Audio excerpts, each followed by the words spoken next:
Students of 9th standard, we are going to start our SST chapter 2.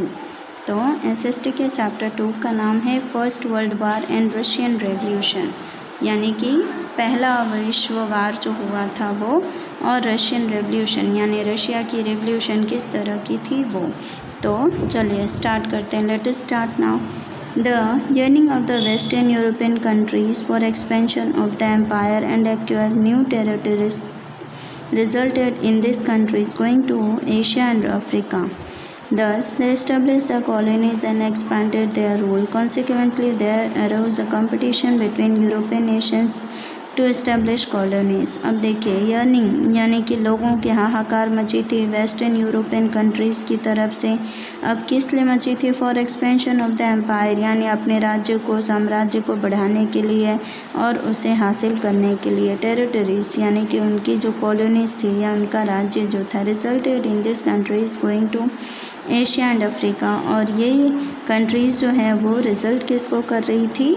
Asia और Africa में तब्दील हो रही थी। दस establish the colonies and expanded, और इसीलिए इन लोगों ने इस्टेब्लिश यानी कि उसको हमला किया या उसको अपने कब्ज़े में कर लिया, एंड कॉलोनीज़ को एक्सपेंड किया यानी बढ़ाया।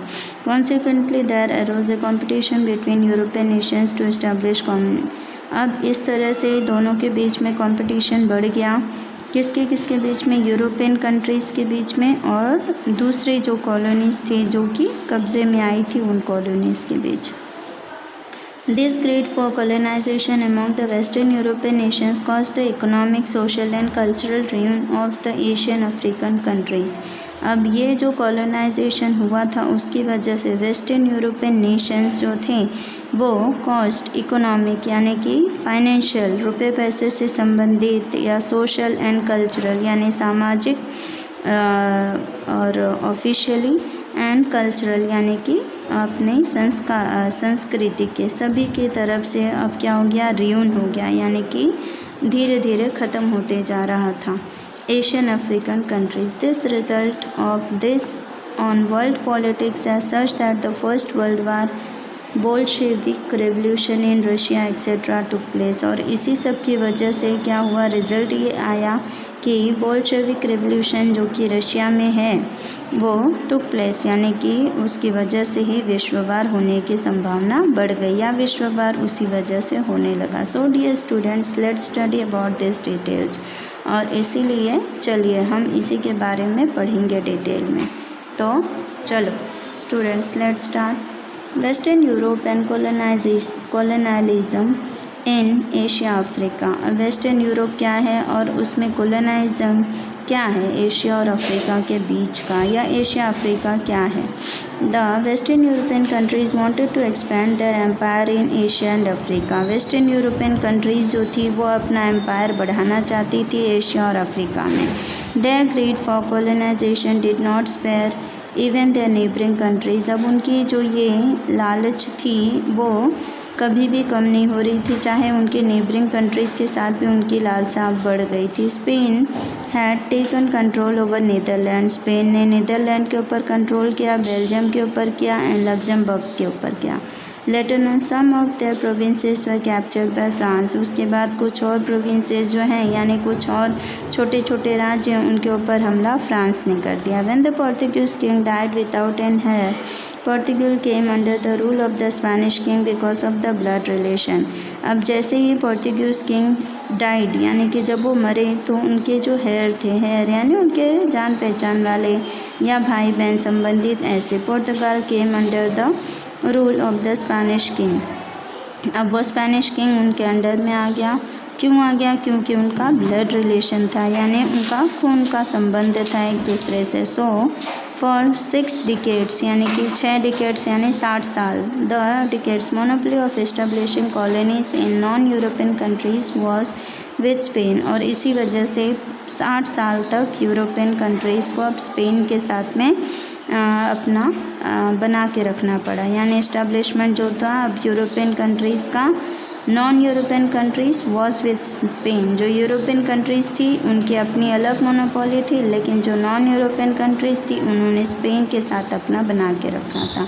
Similarly, Italy and German states became the victim of the greed of France and Australia. इसी तरह जर्मन के जो स्टेट्स थी वो विक्टिम बन गई। विक्टिम यानी कि वो इनका एक तरह से हथियार बन चुकी थी या इनकी लड़ाई के बीच में वो बुरी तरह से जख्मी हो चुके थे फ्रांस और ऑस्ट्रिया के बीच में।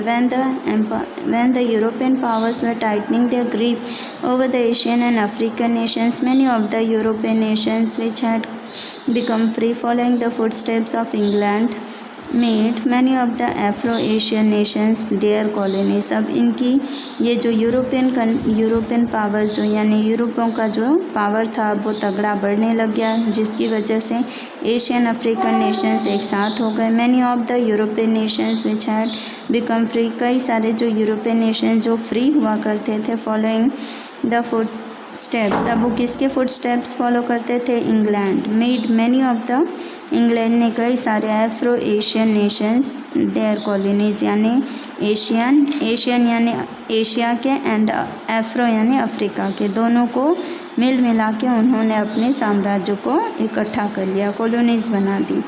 अब कॉलोनिज़म इन एशिया, अब दोनों के बीच में अलग अलग किस तरह से कॉलोनिज़म था देखिए। Colonialism in Asia. After strengthening its grip over India, England expanded its empire in Sri Lanka, Myanmar, Singapore and Malaysia. अब जैसे ही उनका जो ग्रिप था वो ताकतवर बन गया, तब इंडिया ने क्या किया? इंडिया के ऊपर उन्होंने दबाव बढ़ा दिया। England expanded it's empire, England ने अपने राज्य को बढ़ाने के लिए Sri Lanka, Myanmar, Singapore and Malaysia इन सब में एंटर कर लिया। England enter China also, England ने चाइना में भी एंट्री कर ली। But due to the opium trade between England and China there where wars, लेकिन दोनों के बीच के जो संबंध थे, व्यापारी संबंध, वो इतने अच्छे नहीं थे, इसलिए उन दोनों के बीच में वार हो गया, झगड़ा हुआ। अब जो वार हुआ था वो 1839 में शुरू हुआ था और 1842 में ख़त्म, यानी 3 साल तक उनके बीच की लड़ाई चलती रही, which came to be known as the opium wars in history. और इसी तरह इनके बीच के जो 3 साल का वार था उसे ओपियम वार्स कहा गया हिस्ट्री में। China lost this war and thereby lost 5 of its ports to England. अब चाइना ये वार हार गई, इसीलिए उसने अपने 5 पोर्ट्स यानी कि 5 बंदरगाह जो हैं वो इंग्लैंड को दे दिए। England where England could carry off that trade and thus expanded their empire. और इसी वजह से 5 बंदरगाह जब इंग्लैंड को मिल गए तो उसका जो व्यापार है वो बढ़ गया और व्यापार बढ़ने की वजह से उसका राज्य भी बढ़ता गया। Taking advantage of China's weakness, Japan, Russia, Germany, France, Belgium and America also acquired trade and political rights। अब चाइना क्योंकि वीक हो गया था, हार गया था, इसीलिए उसका फ़ायदा Japan, Russia, Germany, France, Belgium and America इन सब also acquire trade with political rights. अब इन लोगों ने भी पॉलिटिकल राइट्स यानी राजनीतिक दबदबे की वजह से अपना व्यापार हाथ छीन लिया, यानी उनसे हटा लिया था। Enormous oil resources in the desert region of West Asia attracted the Europeans to establish colonies there. England, Germany, Russia, and America established oil companies in Iran, Iraq, Kuwait, Saudi Arabia, and Bahrain, and made efforts to take care of their own interest। अब enormous oil resource यानी कई सारे oil resources यानी तेल की कई सारी खान जो कि डेजर्ट रीजन में पाए गए वेस्ट एशिया के, वो अट्रैक्टेड, उन्होंने यूरोपियंस को बहुत अट्रैक्ट कर दिया, जिसकी वजह से England, Germany, Russia and America established oil companies. अब इसकी वजह से ये अलग अलग देश जैसे England, Germany, Russia and America, इन लोगों ने अपनी ऑयल कंपनीज़ को इस्टेब्लिश कर लिया, जो कि Iran, Iraq, Kuwait, Saudi Arabia and Bahrain में शुरू करी। And made efforts to take care of their own interest, और उसका ज़िम्मा भी उन्होंने अपने खुद पर लिया है कि वो उसकी किस तरह से देखभाल करेंगे।